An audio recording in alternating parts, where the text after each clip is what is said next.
Hello, ഇന്നത്തെ blog വേറൊന്നുമല്ല കേട്ടോ, ഒരു ചെറിയ ഡേ ഇൻ മൈ ലൈഫാണ്. ഇന്നത്തെ നമ്മുടെ ആദ്യത്തെ യാത്ര വേറെ അങ്ങോട്ടല്ല, നമ്മുടെ ഇസുക്കുട്ടീനെ ഗ്രൂം ചെയ്യണം. മുടി വളർന്ന് നമുക്ക് കണ്ണ് കാണാൻ പറ്റാതെ. ഇവിടെ കേട്ടോ നമ്മൾ ഇസുക്കുട്ടീനെ ഗ്രൂം ചെയ്യാൻ കൊണ്ടുവരാറ്. പിക്കപ്പ് ഇവിടെ അത്യാവശ്യം നല്ല സർവീസാണ് കേട്ടോ. പിന്നെ ഫുഡും കിട്ടും, ടോയ്സും ഉണ്ട്. താഴെ ഇറങ്ങോ, താഴെ ഇറങ്ങ.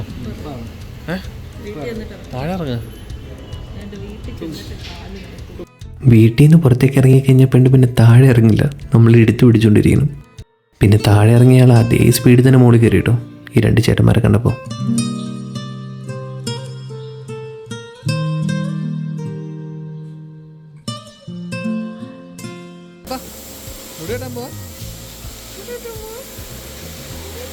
പിന്നെ നമ്മളിവിടെ എപ്പോൾ വന്നാലും അവൾക്ക് വേണ്ടി നമ്മൾ എന്തെങ്കിലും വാങ്ങിക്കും. അതുകൊണ്ട് അവൾക്കിവിടെ വന്നതിൽ വലിയ പ്രശ്നമൊന്നുമില്ല. ഈ പ്രാവശ്യം ഇസുവിന് കൂട്ടായിട്ട് അവളുടെ തന്നെ ഫാമിലിയിൽപ്പെട്ട ഒരാളുണ്ടായിട്ടോ. പിന്നെ നമ്മൾ നമ്മുടെ ഇസുവിനെ എവറി 3 months ഗ്രൂം ചെയ്യാറുണ്ട് കേട്ടോ. 3 മാസമൊക്കെ ആകുമ്പോഴേക്കും അവൾക്ക് കണ്ണ് കാണാൻ പറ്റാത്ത രീതിയിൽ മുടിയാവും. പാവം കിടക്കുന്നുണ്ടില്ലേ. അവൾക്ക് ആദ്യത്തെ 2 ദിവസമൊക്കെ നല്ല വിഷമമായിരിക്കും മുടി വെട്ടിക്കഴിഞ്ഞ്. പിന്നെ ഓക്കെ ആയിക്കോളും. പിന്നെ ഇതിനെപ്പറ്റി നമുക്ക് നമ്മുടെ ഇസുവിനോട് തന്നെ ചോദിക്കാം. സോറി ഗൈസ്, ഞാൻ പല്ല് തേക്കായിരുന്നു. അതാ 3 മാസം കൂടുമ്പോഴൊക്കെ പല്ല് തേക്കാറുള്ളേ. നല്ല ടേസ്റ്റ്. ഇതിനെപ്പറ്റി പറയുകയാണെങ്കിൽ ഇതൊരു നല്ല ഇതാണ്. ഇത് കഴിഞ്ഞ് കഴിയുമ്പോൾ എനിക്ക് ടോയ്സ് വാങ്ങിച്ചു തരുന്നതുകൊണ്ട് എനിക്കിത് ഭയങ്കര ഇഷ്ടമാണ്. ഓഹോ, എന്നെ കൊന്നോന്നറിയാമെന്ന് ഒളിഞ്ഞു നോക്കിയിട്ട് പോവാണോ? കാണിച്ചാലാട്ടോ ഞാൻ വന്നിട്ട് ചെവിയിൽ കടിക്കുന്നട. അയ്യോ ദൈവമേ, ഞാൻ പറന്നു പോകുമല്ലോ. അനങ്ങാതിരുന്നോ, ഇന്ന് ഈ മീശമ ഞാനൊരു താജ്മഹാൾ പണിയും. അനങ്ങിയാലത് കുത്തപ്പീനാറാകും.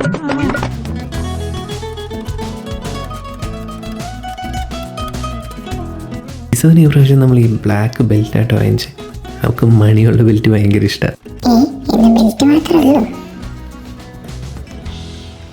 ബെൽറ്റ് മാത്രമല്ലടാ, നിനക്ക് ഫുഡും ട്രീറ്റും വാങ്ങിച്ചിട്ടുണ്ട്. പിന്നെ പിക്കപ്പോട് ബൈ പറഞ്ഞ് നമ്മൾ നേരെ അപ്പുനെ വിളിക്കാൻ വേണ്ടി സ്കൂളിൽ പോയി. ഇതെന്നൊക്കെ നന്നായിട്ട് പറയാൻ പറ്റിയ ഒരാളുണ്ട്, ഈ സ്കൂളിൽ പഠിച്ച എൻ്റെ കുഞ്ഞു. ഞാനെന്ത് പറയാനാ, എല്ലാവരെയും പോലും ഞാൻ സ്കൂൾ ലൈഫാണ് ഏറ്റവും കൂടുതൽ മിസ് ചെയ്യുന്നത്. എനിക്കൊരു ലക്കുള്ളത് എന്താ വെച്ചാൽ എൻ്റെ അനിയൻ എൻ്റെ സ്കൂളിൽ തന്നെയാണ് പഠിക്കുന്നത്. സോ അവനെ പിക്കപ്പ് ചെയ്യാനും ഡ്രോപ്പ് ചെയ്യാനൊക്കെ വരുമ്പോൾ ഇപ്പോഴും എനിക്ക് സ്കൂളൊക്കെ കാണാൻ പറ്റുന്നുണ്ട്. പഴയതിൽ നിന്ന് ഒരുപാട് മാറിയിട്ടുണ്ടെന്നുണ്ടെങ്കിലും സ്കൂളിൽ വരുമ്പോൾ ഒരു നല്ലൊരു സന്തോഷമാണ്. കാരണം സ്കൂൾ ലൈഫും ടീച്ചേഴ്സും ഫ്രണ്ട്സും ഒക്കെ ഒരുപാട് മിസ് ചെയ്യുന്നുണ്ട്. ആ ഓർമ്മകളൊക്കെ ഇങ്ങനെ അയവർക്കാൻ പറ്റും. സോ എനിക്ക് ഭയങ്കര ഇഷ്ടമാണ് അപ്പനെ സ്കൂളിൽ നിന്ന് പിക്ക് ചെയ്യാൻ വരാനൊക്കെ. അന്നും ഇന്നും മാറാത്തൊരു കാര്യമാണ് കുരങ്ങന്മാരുടെ ശല്യം. അന്നും ഒരുപാട് കുരങ്ങന്മാരുണ്ട്, ഇപ്പോഴും ഇന്ന് വന്നപ്പോഴും കണ്ടു. സോ അതൊക്കെയുള്ളൂ. അങ്ങനെ കുറച്ച് നേരത്തെ പോസ്റ്റ് തരലിന് ശേഷം നമ്മുടെ അപ്പുക്കുട്ടൻ വന്നു. അവന് കൊല്ലം 10 കേട്ടോ. അവന് 9 മണി തൊട്ട് 6 മണി വരെ ക്ലാസ്. സ്കൂളിൽ നിന്ന് പിന്നെ നേരെ ഞങ്ങളൊരു പാസ്പോർട്ട് സൈസ് ഫോട്ടോ എടുക്കാൻ വേണ്ടി പോയി. ഞങ്ങൾ ചെന്നത് പഴയതൊരു ഫോട്ടോഗ്രാഫർ പുള്ളിയുടെ അടുത്താട്ടോ. പുള്ളിയുടെ കടയിലില്ലേ പഴയ തെലുഗു കല്യാണത്തിലേക്ക് എടുത്ത ഫോട്ടോസും ബർത്ത്ഡേയുടെ ഫോട്ടോസും കാര്യങ്ങളൊക്കെ ഉണ്ട്. പിന്നെ പണ്ട് നമ്മുടെ വീടുകളിലൊക്കെ ഉണ്ടായിരുന്ന VCD അങ്ങനത്തെ കാസറ്റുകളും കാര്യങ്ങളുണ്ട്. കുഞ്ഞു അതൊക്കെ നോക്കിക്കൊണ്ടിരിക്കുക. മഹേഷിൻ്റെ പ്രതികാരം കണ്ടതിന് ശേഷം ഏത് സ്ഥലത്ത് ഫോട്ടോ എടുക്കാൻ പോയി കഴിഞ്ഞാലും എനിക്ക് ആദ്യം ഓർമ്മ വരുന്നത് ആ സിനിമയിലെ സീന, ചിന്ന പൊടിക്ക്. അത് തന്നെ.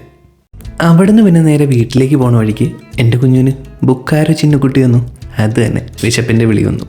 പിന്നെ ഞങ്ങളവിടെ വണ്ടി നിർത്തി കുറച്ച് നേരം അവിടെ ഇരുന്നു. കാരണം നല്ല തിരക്കായിരുന്നു. പിന്നെ നല്ല ചൂടോട് കൂടിയ ബജി വന്ന കേട്ടോ. ഞാനിതൊക്കെ ഷൂട്ട് ചെയ്തുകൊണ്ടിരിക്കുമ്പോൾ ഒരാൾ അവിടെ ഒരു കസേര കയറിയിരിക്കുന്നു.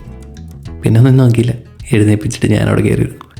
പിന്നെ ബജി കിട്ടാൻ താമസമായതുകൊണ്ട് തൊട്ടപ്പുറത്തുള്ള സ്റ്റാളിൽ പോയിട്ട് നല്ല 1ാം തരം കോൺ സമൂസയും ശർക്കര കൊണ്ടുണ്ടാക്കിയ ജിലേബിയും പഞ്ചസാര കൊണ്ടുണ്ടാക്കിയ ജിലേബിയും വാങ്ങിച്ചു. പിന്നെ നേരെ പോയി ബജി വാങ്ങിച്ച് വീട്ടിൽ പോയി. അപ്പോൾ ഈ വ്ലോഗ് ഇത്രയുള്ളൂ. ബൈ.